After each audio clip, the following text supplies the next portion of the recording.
On va aller retrouver Renaud Lavoie pour faire un tour de quelques nouvelles. Renaud, commençons par le Canadien parce que Kaylin Goulet manquait à l'appel hier. Est-ce qu'il faut s'inquiéter de cette absence-là?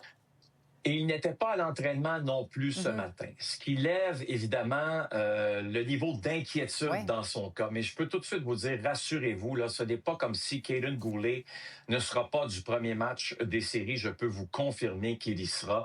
Parce que d'une manière ou d'une autre, si on était déjà en séries éliminatoires, Kaylin Goulet serait de la formation des Canadiens. On veut surtout s'assurer d'une chose, là, c'est qu'il soit en santé, qu'il soit...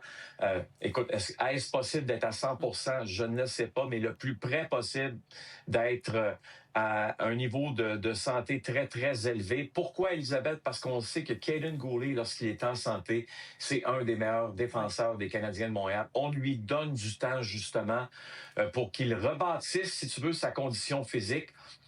Puis par la suite, bien, s'il joue dans les prochains matchs, tant mieux. Si on doit attendre au premier match des séries des Canadiens, je dirais même pourquoi pas. Ben oui, on a le luxe justement de pouvoir se permettre de le reposer en masse. Renaud, on regardait les changements de la formation hier et on se disait, écoute, on est tous en train de tenter des expériences pour peut-être l'arrivée de Michael Hage. Une chose est sûre, c'est que demain, on va avoir à l'œil ce qui se passe du côté de la demi-finale du Frozen Four, hein?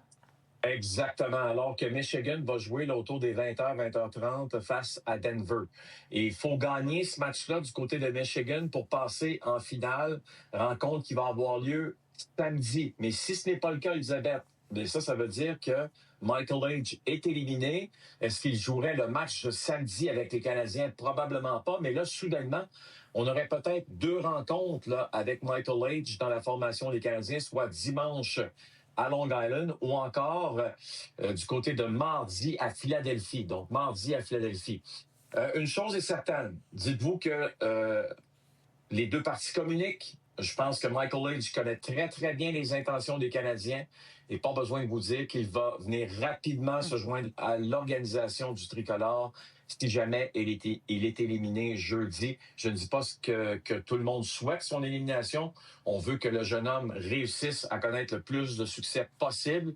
Mais si ce n'est pas le cas, évidemment, les partisans des Canadiens, eux, seront très contents. Oui. Ça, c'est clair. Hey, par-moi des Devils, est-ce que Sheldon Keefe est sur la sellette? Est-ce que ça pourrait être le prochain à perdre son emploi?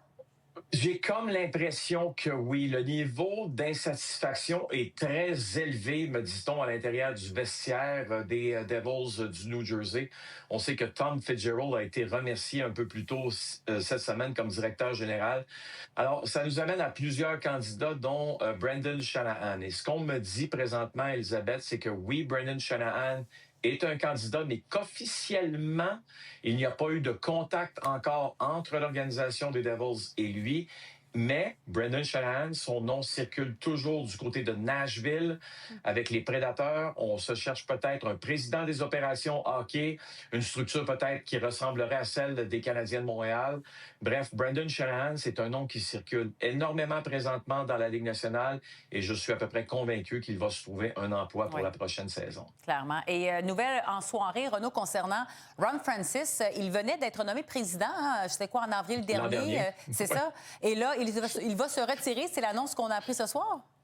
Oui, exactement. Je pense que c'est une façon déguisée d'un congédiement pour Ron Francis, Elisabeth. L'an dernier, on l'avait tassé là, du poste de directeur général. Là, on le tasse, évidemment, du poste de président des opérations hockey. Soyons honnêtes, là.